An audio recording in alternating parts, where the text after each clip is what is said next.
Ақмола облыстық тарихи-өлкетану музейінің археологиялық көрме залдарында мыңнан астам тарихи жәдігерлер ұсынылған. Сол құнды жәдігерлердің бірі және бірегейлері деп ерте темір дәуірінің құрбандық тастарын айтуға болады. Кейде бұл тастарда төрт түлік малдың бірі қойдың бейнелері ойылып қашылғандықтан құрбандық шалатын табынды тастар деп те аталынады. Еуразия даласын мекендеген Сақ скиф одағының территориясынан осындай бірнеше құрбандық тастары көптеп кездеседі. Енді бірі сақтардың патша қорғандары мен қорымдарынан табылып жатса, енді бірі көне қоныстардың орындарынан кездейсоқ табылып жатады. Алғашқыда осындай құрбандық тастарды қандай мақсатпен жасалғандығы жайлы зерттеуші ғалымдардың ортасында нақты бір тоқтамға келмегендігін байқаймыз. 19 ғасырдың зерттеушілері тасқа біткен қыналарды өңдеу үшін немесе бидайдың дәндерін үгіту үшін қолданылды десе, ғалымдардың екінші бір бөлігі діни ғұрыптық рәсімдерді орындау мақсатында пайдаланғандығын айтты.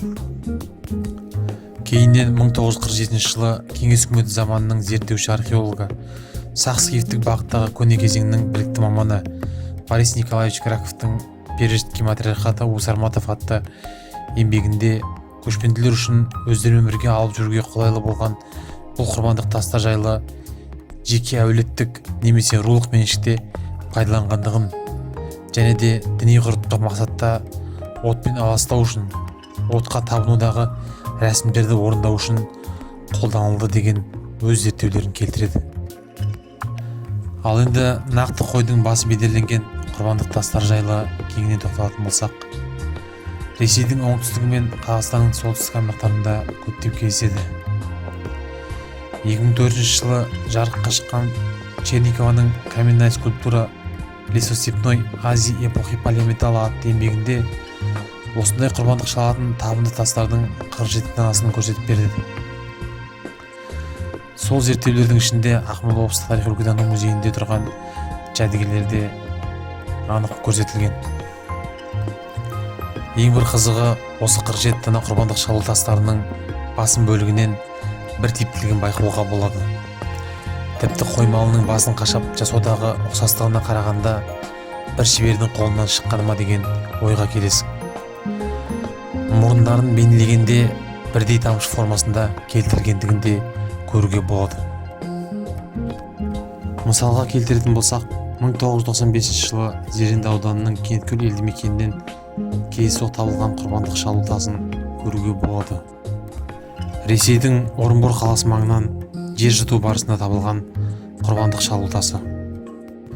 Келесі құрбандық тасы Ресейдің Троицк қаласы маңындағы Сақ қорғандарының маңынан кездейсоқ табылған. Бұл таста 1928 жылы Бурабай ауданынан кездейсоқ табылған.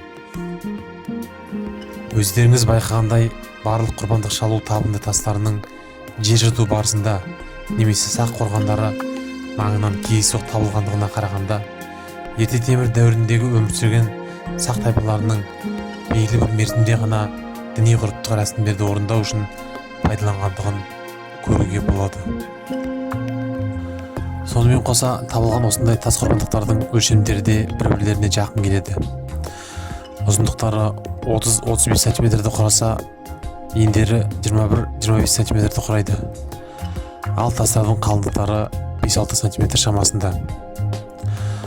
Орталары сәл ойыңқы, бастары көтеріңкі келеді. Материалдары құмтас, жасау әдістері ойып қашалған, жалтырата тегістелген.